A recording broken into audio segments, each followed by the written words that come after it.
Normal temperature. Welcome. In today's video, we're going to go over a quick start guide of the Personnel Management Kiosk. We'll be showing you how to change the password, connect to Wi-Fi, change time zone, and add faces to the database.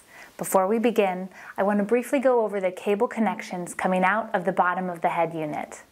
We have several relay connectors, 2 USB connections that are white and yellow, a direct line for the Ethernet, and a covered power button.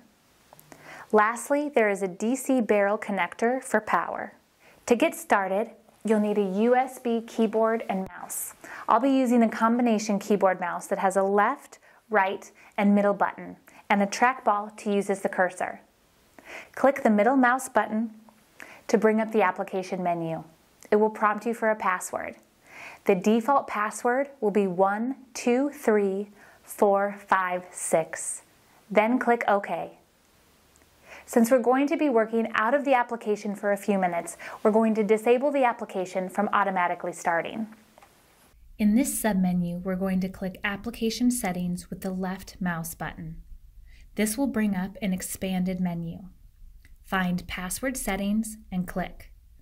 First, it will ask for the version password. This is the default of 123456.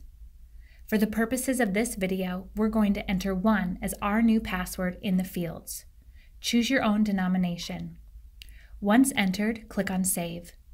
This will take you back to the previous menu. In this menu, we're going to select Startup Settings. Next, we're going to select Off for all 3 options. Auto Start, Application Daemon, and Application Thread Daemon is what sets the application to automatically start upon startup, or to start after 1 minute of being on the Android desktop. To exit out of the menus, press the right mouse button. We're going to continue clicking the right mouse button until we're back on the application home screen. Pressing the right mouse button again will bring up a message that says, press back button again to exit the app. We're going to press it again, which will be met with a password prompt.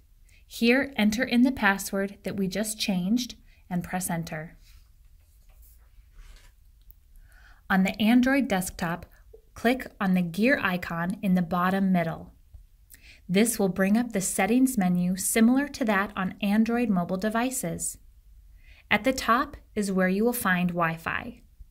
Click on it and connect to your Wi-Fi network, entering the password if prompted.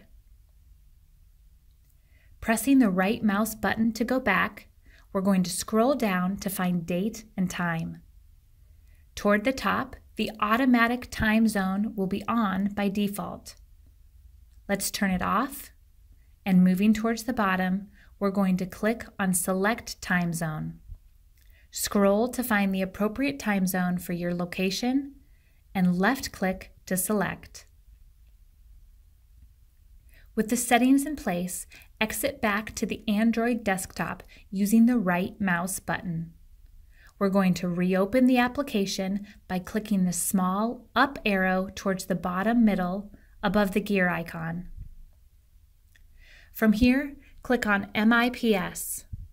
With the application rebooted, we're going to turn the auto start settings back to on. Press the middle mouse button and then enter the password. Go to Startup Settings and turn all 3 options to on. Press the right mouse button to exit back to the main screen. Next, we're going to go over adding faces to the face database. From the home screen, press the middle mouse button. From here, there are 2 ways to get to the face database for adding new entries.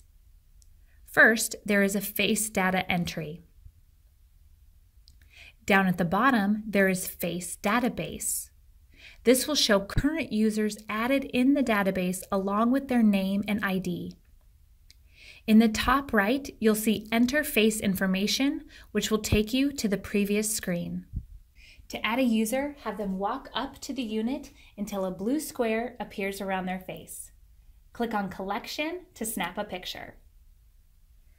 Below the capture, there's an ID field along with name and gender. For the ID, we're going to just enter 0001. Choose your own entry. And enter the user's name. Note, if the on-screen keyboard pops up, simply press the right mouse button once to dismiss it. We're going to confirm the gender of the user and then click Save. With the users entered, a picture of their face will now appear when they check in along with their temperature. The kiosk will no longer say stranger for that user. Thank you for watching this quick start guide. We will have more informational videos coming soon that will cover the remaining settings, options, and different configurations available.